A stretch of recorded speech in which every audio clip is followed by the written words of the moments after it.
Hi student.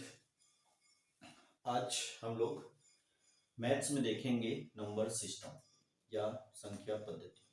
ठीक है कि संख्या पद्धति के सवाल जो है वो किस तरीके से बनाया जाए। ठीक, संख्या पद्धति में सवालों का वैरायटीज बहुत है और संख्या पद्धति में सवाल आते बहुत है, फॉर्मूले भी हैं, शॉर्टकट ट्रिक्स भी है। तो हम सब पे ध्यान देंगे कि किस तरीके से हमको बनाना है। ठीक, तो आज है हमारा नंबर सिस्टम। थोड़ा सा बड़ा टॉपिक है ये, क्योंकि क्वेश्चंस की वैरायटीज जो है इसमें बहुत ज्यादा है। ठीक है, तो नंबर सिस्टम में सबसे पहले हम लोग देखते हैं कॉमन निकालने वाले सवाल। ये सबसे पहला है, इसको मैं टाइप 1 का ए दे देता हूं। टाइप 1 का ए, कॉमन निकालने वाले सवाल। ठीक है, कॉमन निकालने वाले सवाल कैसे होते हैं? जैसे मान लो कोई हम एक क्वेश्चन पे विचार करें, ये दे दिया 87 इंटू 93 प्लस 87 इंटू 7। ये वाला क्वेश्चन बनाना है। 87 इंटू 93 प्लस 87 इंटू 7 ये क्वेश्चन दिया होगा। ठीक है, तो आमतौर पे होता क्या है कि जो बच्चे क्वेश्चन समझ नहीं पाते वो बच्चे क्या गलती करते हैं, इसको इससे मल्टीप्लाई करेंगे, इसको इससे मल्टीप्लाई करेंगे, फिर दोनों को प्लस करेंगे। ठीक है, मैंने आप लोग को मैथ्स में पहले ही बताया कि जब भी आप मैथ्स सॉल्व करो, चीजों को आसान करो, जटिल नहीं करना है। संख्या को कम करने की कोशिश करो, बढ़ाने की कोशिश कभी मत करो। टाइम आपका इससे बचता है। खासतौर पे जब हम कॉम्पिटिटिव एग्जाम में जाते हैं, प्रतियोगी परीक्षाओं की जब हम तैयारी करते हैं, तो प्रतियोगी परीक्षाओं की तैयारी करते समय हमें इस चीज का बहुत ध्यान देना पड़ता है कि हम संख्या को कम करते ना कि बढ़ाते।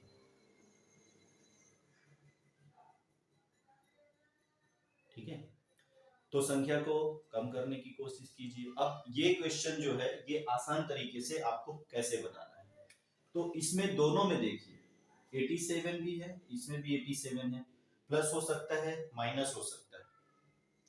अब ये दोनों का जो 87 है, ये दोनों के 87 को क्या कर दो, आप बाहर निकाल दो, ब्रैकेट लगा दो। दोनों से 87, इसको बोलते हैं उभयनिष्ठ लेना या इसको बोलते हैं कॉमन निकालना। जो मैथ्स के बच्चे हैं वो बहुत आसानी से जानते हैं, और जो मैथ्स के बच्चे नहीं हैं वो थोड़ा सा इस चीज को सीखे कि कॉमन हम कैसे निकालेंगे। जब दो संख्या हो, एक ही तरीके का हो, दोनों तरफ हो, तो हम उसको क्या करते हैं, कॉमन निकालते हैं। अब यहां से 87 निकला, यहाँ क्या बचा 93, तो यहाँ क्या बच गया हमारा 93, और यहां से 87 निकला, यहाँ क्या बच गया हमारा 7। तो ये आ गया 87 इंटू 93 प्लस 7, ये हो गया 100। तो ये आ गया आपका 8700। ये है आंसर। ठीक, आप इसको ट्रिक के जैसा समझ के चलो कि जब भी आपको कोई भी बड़ा डिजिट देता है कैलकुलेट करने के लिए, तो कहीं ना कहीं उसमें कोई ना कोई चीज कॉमन जरूर निकल सकता है। तो सबसे पहला काम आप ये देखो कि उसमें कुछ कॉमन तो नहीं निकल रहा है। ठीक है, यदि कॉमन निकलता है तो आप कॉमन निकालने की कोशिश करें। इसी तरीके से यदि सेम क्वेश्चन हो और इसमें माइनस कर दिया जाए यहाँ बीच में, तो बीच में माइनस होगा तो इसका रिजल्ट यहाँ पे आ जाएगा माइनस। ठीक, अब इसमें आ जाएगा 86।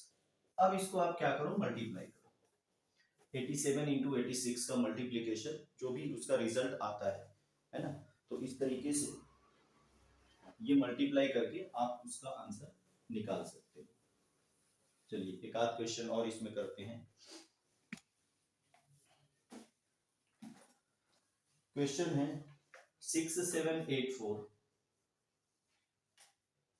Into 786 plus 6784 into 214। ये क्वेश्चन दिया हुआ है। क्वेश्चन दिया है 6784 इंटू 786 प्लस 6784 इंटू 214। ठीक, तो यहां भी आपके पास 6784 है और यहां भी आपके पास 6784 है, दोनों में 6784 है। तो क्या करो, पहले 6784 को कॉमन निकालो। यहां पे क्या बच गया 786 प्लस यहां पे क्या बच गया 214। अब ये आ गया हमारा 6784। अब इसको प्लस करो, 64 आ गया 1, 9 आ गया 10 और ये तो 6784 इंटू ये बन गया हमारा 1000 या फिर 6784 इंटू इसको लिखेंगे 10 टू द पावर 3।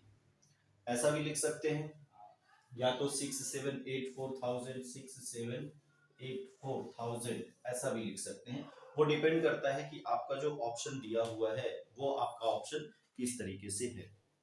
ठीक है, यदि सेम क्वेश्चन पे यहाँ माइनस हो जाए तो आप माइनस लगा के उसको सॉल्व कर सकते हैं।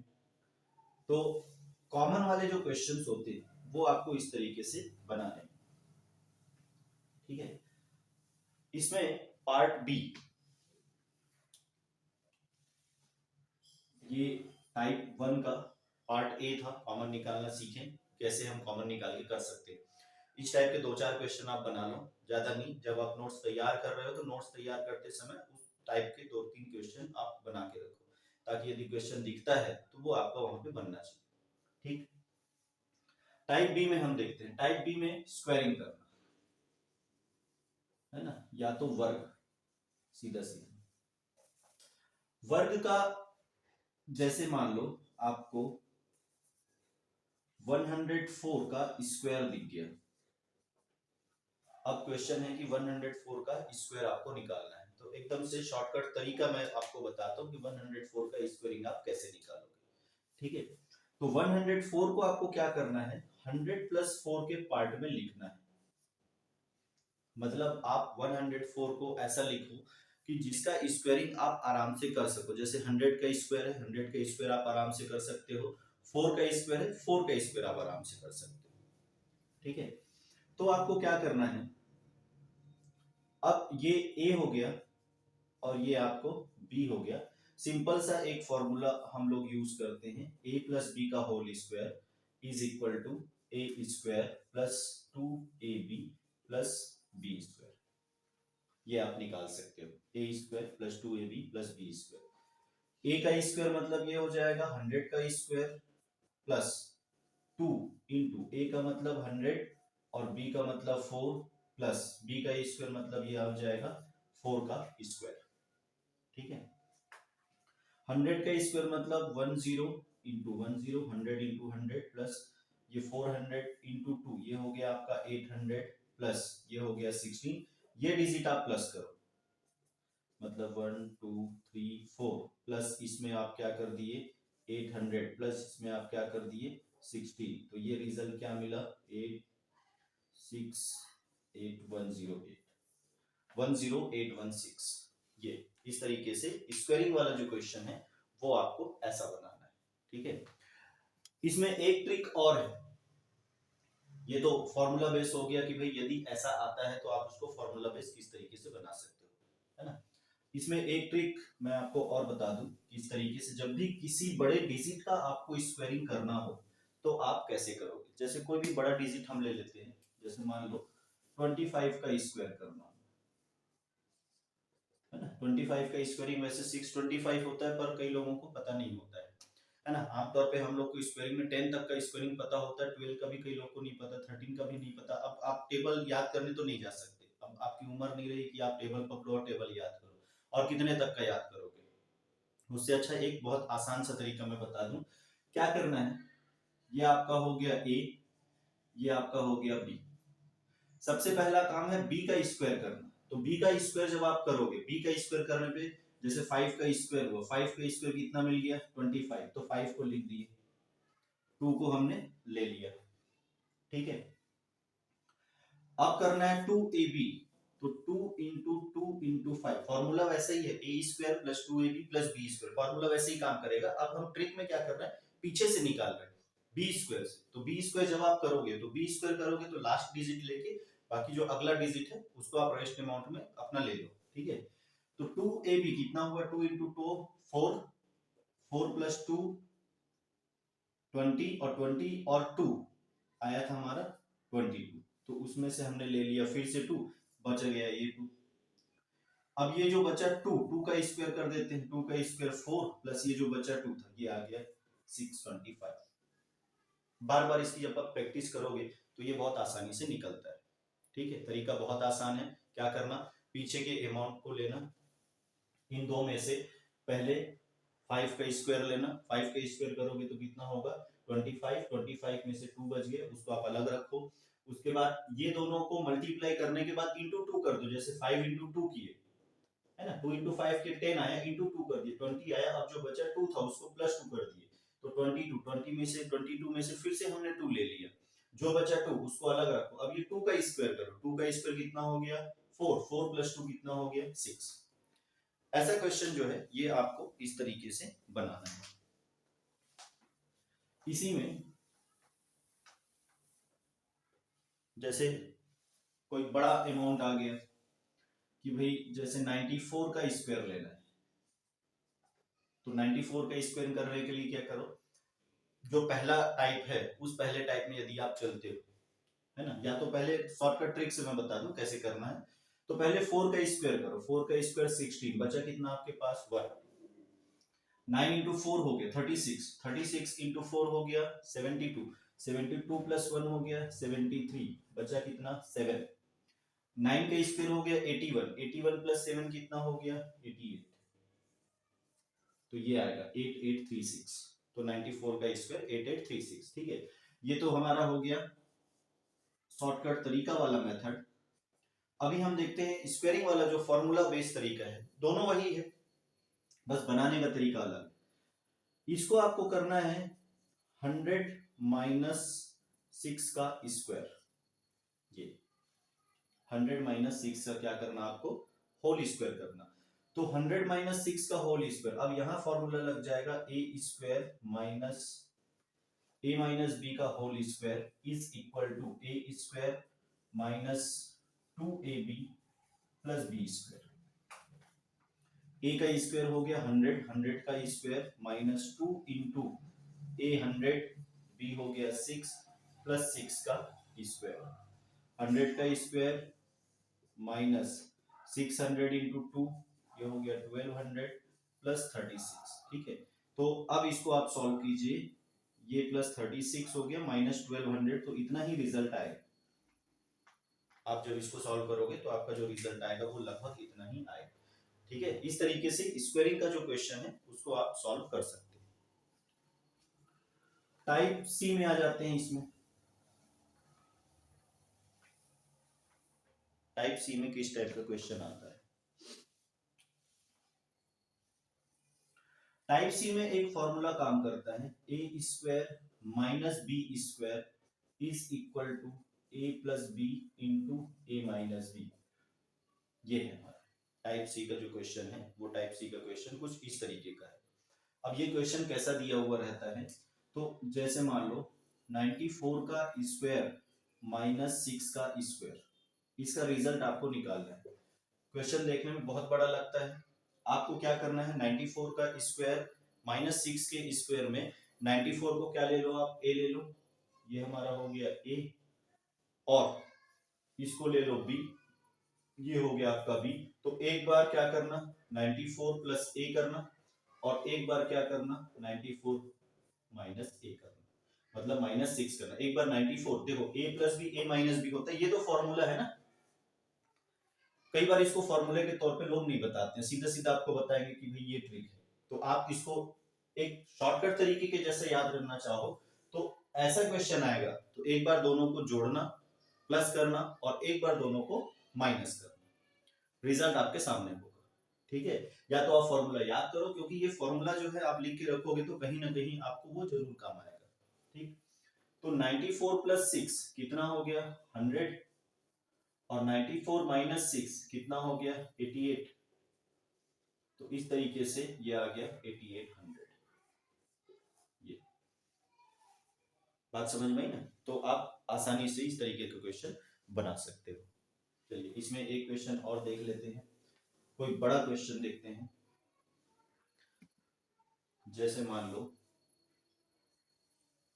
1000 का स्क्वायर माइनस 200 का स्क्वायर। ये है बड़े डिजिट का सवाल। आमतौर पे ऐसा होता है कि जब हम सिंप्लीफिकेशन में आ जाते हैं, जब हम नंबर सिस्टम पे आते हैं ना, तो नंबर सिस्टम पे आते हैं तो ऐसा बड़ा डिजिट देख के सबसे पहले तो आपको डर लगेगा, अरे इतना बड़ा सवाल है कैसे बनेगा, तो डरना नहीं। ठीक, नंबर सिस्टम के सवाल बड़े डिजिट के ही होते हैं पर बनता बहुत आसानी से, तो ये चीज आप लोग याद रखना। बड़ा डिजिट है तो बड़े डिजिट का जो भी सवाल होगा वो बड़े एकदम ऐसा लंबा चौड़ा दिखेगा, एकदम जैसे राक्षस लोग होते ना बड़ा चौड़े होते थे वैसा एकदम बड़ा बड़ा सवाल दिखेगा। ठीक, पर आपको क्या करना है, डरना नहीं है, उसको बहुत आसान से एक बार सवाल को आप पहले देख लो। मैथ्स का जब आप बनाने जाते हो है ना, तो मैथ्स बनाने में हड़बड़ी मत करो, हड़बड़ी में गड़बड़ी होती है, आप हड़बड़ी मत करो। मैथ्स जब भी आप बनाओगे, मैथ्स बनाने का सबसे अच्छा तरीका जो मैंने देखा और मैं अपने बच्चों को अधिकतर बताता हूँ कि आप मैथ्स बनाते समय क्या करो, पहले क्वेश्चन को आराम से पढ़ लो, मैथ्स बनाते समय और बाकी सब्जेक्ट में भी एकदम जल्दबाजी मत करो। ठीक है, मैथ्स को आपको क्या करना है, पहले पढ़ लेना है, या कोई भी सवाल है उसको आप पढ़ो एक बार दो बार तीन बार जितनी बार, जब तक वो क्वेश्चन आपको समझ में नहीं आ रहा है कि करना क्या है। आप उसको ध्यान से जब पढ़ोगे तो सवाल का जवाब वही है, आपके हर सवाल का जवाब जो है वो सवाल में ही छिपा रहता है, बस आपको उसको ढूंढ के निकालना है। दूसरी चीज, मैथ्स बनाते समय आप एक की फैक्टर ढूंढते हो हमेशा, ये की फैक्टर होता है मतलब एक ताले की चाबी, ताला लगा हुआ है चाबी आपको लेना है, तो मैथ्स बनाते समय जो की फैक्टर है ना वो वही वही ढूंढा हुआ है, वही रुका हुआ है, चाहे वो मैथमेटिक्स के बच्चे हों, और ऐसा भी नहीं कि मैथमेटिक्स के बच्चे हैं तो कोई महान होते हैं, आमतौर पे नॉन मैथमेटिकल बैकग्राउंड के बच्चों का, अरे वो तो मैथ्स वाला है, मैथ्स बहुत आसानी से बना लेगा, हाँ थोड़ी स्पीड उनकी होती है, जल्दी क्वेश्चन समझ में आ जाता है, पर ऐसा नहीं है कि वो बहुत ज्यादा महान होते हैं, वो भी आपके ही लेवल के हैं। मैथ्स वालों को मैथ्स जल्दी समझ में आता है, बाकी सब्जेक्ट नहीं आता है। जैसे कोई आर्ट्स वाला स्टूडेंट है, उसको लगेगा अरे ये तो मैथ्स वाला है, तो आप चिंता मत करो, उसको आर्ट्स समझ में नहीं आएगा, उसको हिस्ट्री ज्योग्राफी इकोनॉमिक्स में कोई ना कोई ऐसा सब्जेक्ट होगा जिसमें उसको तकलीफ हो रही होगी। ठीक है, तो ऐसा सब चीजें बैलेंस होगी, सिलेबस आपका बैलेंसिंग सिलेबस है, आपको डरने की बिल्कुल भी जरूरत नहीं है। हाँ, जब भी आपके पास क्वेश्चन आता है उस क्वेश्चन को आप ध्यान से देखिए, उसमें से एक की फैक्टर आप ढूंढने की कोशिश करो, की फैक्टर आपको मिलेगा और तुरंत आपका सवाल बनेगा। जैसे ये क्वेश्चन, जब इस क्वेश्चन को आप देखोगे तो कई लोग आमतौर पे क्या गलतियां करते हैं, पहले इसकी स्क्वायरिंग निकालेंगे, इसकी निकालेंगे, दोनों को माइनस कर देते हैं। वो भी एक तरीका है, आप कर सकते हो, लेकिन उसमें टाइम ज्यादा लगेगा, बनेगा तो जरूर, ऐसा नहीं है कि वो नहीं बनेगा, लेकिन उसमें टाइम ज्यादा लगेगा और आपको टाइम बचाना है। तो आपको पता है कि हाँ भाई ये ए स्क्वायर माइनस बी स्क्वायर में है, अब इसमें क्या करते हैं, एक बार हम डिजिट को जोड़ देते हैं और एक बार हम माइनस कर देते हैं, तो डिजिट को जोड़ने पे ये आ गया आपका 1200 और माइनस करने पे ये आ गया आपका 800। अब इसको आप क्या करो, देखो ये जीरो, तो ये 1 2 3 4, ये 4 जीरो तो आप पहले ही लगा दो, ये सीधा सीधा मल्टीप्लाई किसका किसका करना, इसका और इसका करना, बाकी ये जो 4 जीरो है ये तो पहले ही, बाद में आप जीरो को लगा के रखो। बात आया ना समझ में? तो आपको इस तरीके का सवाल जो है वो जरूर मिलेगा, कहीं ना कहीं मिलेगा, किसी ना किसी एग्जाम में मिलेगा। तो यदि ऐसा कोई सवाल आता है तो आप क्या करो, उसको इस तरीके से हल कर सकते हो। ठीक है, इसी में टाइप सी हो गया, और टाइप डी जो है,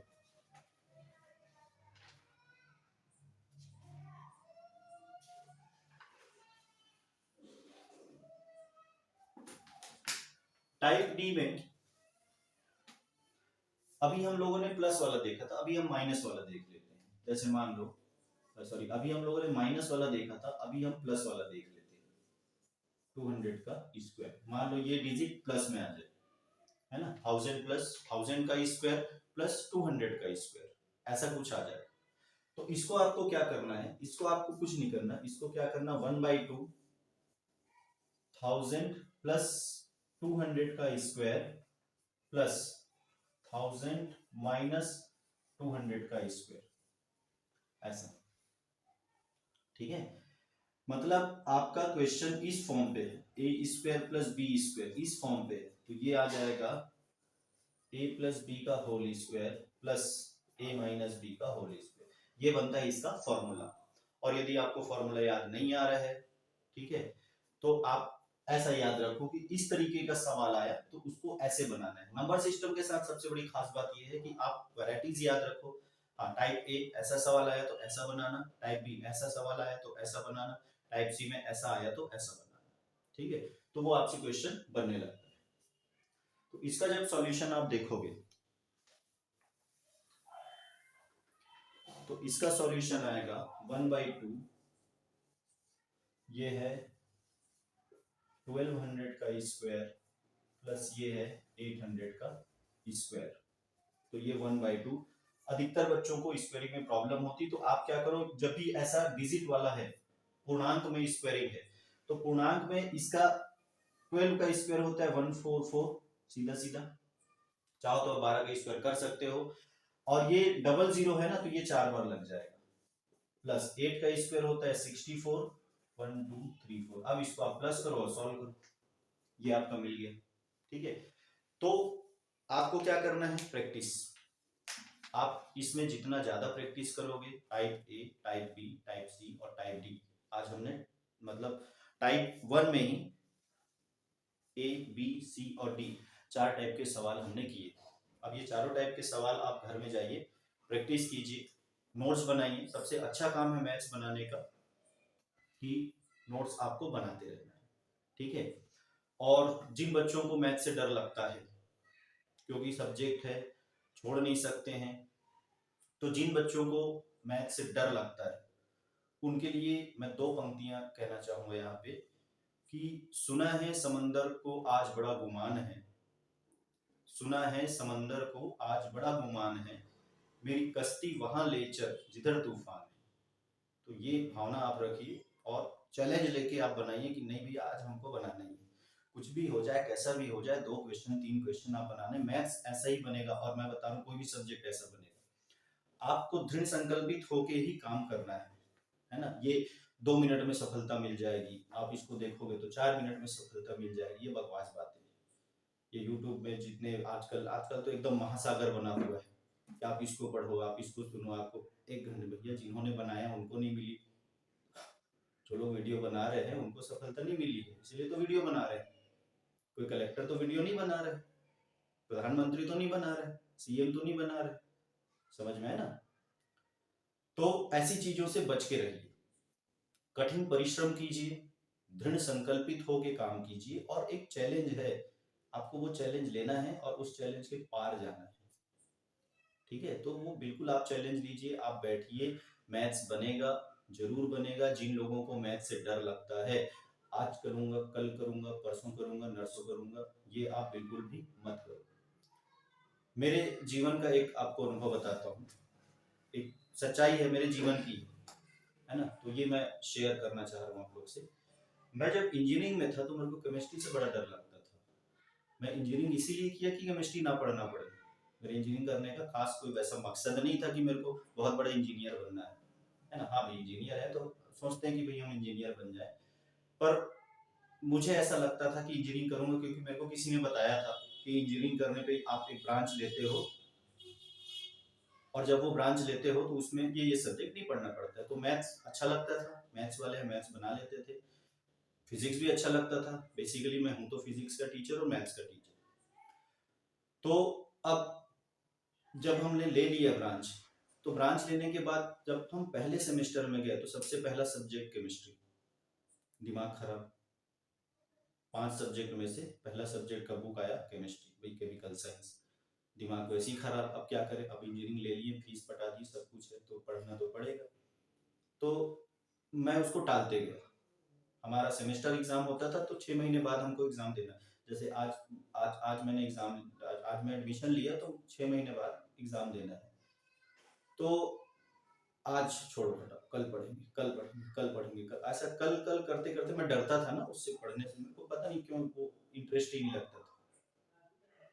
और एक सबसे अच्छी बात बताओ, मेरी वाइफ केमिस्ट्री टीचर है ना, तो केमिस्ट्री से तो मैं शुरू से डरता था, पढ़ना तो पड़ेगा लेकिन, तो क्या करें। तो एग्जाम का ठीक 1 दिन पहले मैं सोचा नहीं अब पढ़ ही लेते, क्योंकि या तो नहीं पढ़ूंगा तो फिर फेल होऊंगा, फेल होऊंगा तो फिर अगली बार पढ़ना है, क्योंकि सेमेस्टर एग्जाम था, सेमेस्टर सिस्टम था, तो 3-4 बार मौके मिल जाते थे। तो मेरे को दूसरा मौका भी मिलता, लेकिन कुल मिला के पढ़ना तो पड़ता। आप मैथ्स नहीं पढ़ोगे इस बार कोई दिक्कत नहीं, आप फेल हो जाओगे, अगली बार फिर करना तो वही है ना, फिर पढ़ना पड़ेगा आपको। कुल मिला के सारांश ये है कि पढ़ना तो आपको पड़ेगा। तो मैं एग्जाम के एक दिन पहले किताब उठाया और लगातार एकदम पता नहीं कितने घंटे में पढ़ा, पर पढ़ दिया। 6 महीना का पूरा कोटा मैं एक दिन पढ़ा, क्योंकि मेरे को पता था कि मैं यदि आज कर गया तो वो हमेशा से छुटकारा मेरे को मिल जाएगा। ठीक है, तो वो क्योंकि वो एग्जाम था, कॉलेज का एग्जाम था, तो एक दिन पढ़ के हम पास तो हो गए। लेकिन ये कॉलेज का एग्जाम नहीं, आप लोगों का जो एग्जाम है वो रेगुलरिटी वाला एग्जाम है। आप लोग का जो एग्जाम है वो प्रैक्टिस वाला एग्जाम है। देखिए, इसको कई लोग ऐसा लेते हैं, अरे छोड़ो कॉलेज के एग्जाम में कर लेंगे, होता है ना ऐसा, कॉलेज के एग्जाम में कर लेंगे। तो कॉलेज आप यदि कर रहे हो, बीए कर रहे हो, एमए कर रहे हो, बीएससी कर रहे हो, एमएससी कर रहे हो, तो हो सकता है कि आप ऐसा पढ़ोगे तो निकल जाए, हो सकता है, एक चांसेस होता है। आमतौर पे बहुत सारे लोग ऐसे 3 दिन पढ़ लिए पेपर निकल गया, अरे हमने 3 दिन पढ़ा हमारा इंजीनियरिंग निकल गया, ऐसा आप कुछ सुनते हो। हमने भी पढ़ा वैसा, हमारा भी इंजीनियरिंग वैसे निकला है। ठीक है, बहुत सारे सब्जेक्ट हमने एक एक दो दिन पढ़ाई करके निकाले। पर जब आप कॉम्पिटिटिव एग्जाम में आते हो तो ये काम नहीं कर, ये कॉन्सेप्ट बिल्कुल काम नहीं करता ना। 2 मिनट में सफलता मिल जाएगी, एक दिन पढ़ोगे तो सफलता मिल जाएगी, ये सब बकवास बात है। दृढ़ संकल्पित होना पड़ेगा, जुनून रखना पड़ेगा, अपने अंदर एक प्रबल इच्छा शक्ति रखनी पड़ेगी कि नहीं हम ये करेंगे। ऐसा भी नहीं है कि एकदम 14 घंटे 15 घंटे, पागल नहीं होना है। हम ये करेंगे, टारगेट छोटा रखो, छोटा छोटा टारगेट आपको बहुत बड़ा टारगेट देगा। बात समझ में? छोटा, आज मैं ये वैरायटीज पढ़ लिया, सर ने बताया, आज इस वैरायटी का क्वेश्चन मैं देख लेता हूँ। आप चाहो तो नेट आप सर्च करो, नेट में आपको मिल जाएगा, या तो आपके पास बुक होगा, बुक आपको मिल जाएगा, जो भी बुक है मार्केट में आप देख लो, बहुत सारी बुक्स आती हैं, उसमें से आप इस वैरायटी के क्वेश्चन आप चाहो तो नोट्स बना के रख सकते हो। ठीक है, तो इस तरीके से दृढ़ संकल्पित होके आपको पढ़ना पड़े। मैं हमेशा ये बात बोलता हूँ बच्चों को, और मेरी हर 2-3 क्लास के बाद में आपको लगता होगा कि सर ऐसा भाषण देते रहते हैं, पर ऐसा नहीं। आप जब तक दृढ़ संकल्पित नहीं होगे, हम चाहते हैं कि आप दृढ़ संकल्पित होके बैठो और बनाओ, बिल्कुल वो होगा, क्यों नहीं होगा भाई। कॉन्स्टिट्यूशन आप पढ़ रहे हो तो आप प्रेसिडेंट को पढ़ना है, ठीक है, आप प्रेसिडेंट के बारे में जान लेना है, आप प्रेसिडेंट से रिलेटेड ऑब्जेक्टिव हमको बना लेना है। आप थ्योरी से रिलेटेड, हम थ्योरी लिख लेते हैं आधा घंटा, भाई भारत के राष्ट्रपति हैं, ये है, ये है, ये जान, भाई आप ही का काम आना है। तो बात समझ में आ रही है आप लोग को? चलिए, अगली क्लास में हम लोग इससे आगे बढ़ेंगे। टाइप 2 क्यूबिक वाला क्वेश्चन, आप तो हमने स्क्वायरिंग वाला क्वेश्चन देखा, ठीक है, सिंपल कॉमन निकालना और स्क्वायरिंग वाला। अगली क्लास में हम लोग क्यूबिक वाला क्वेश्चन देखेंगे। ठीक है, ठीक, चलिए बाय बाय।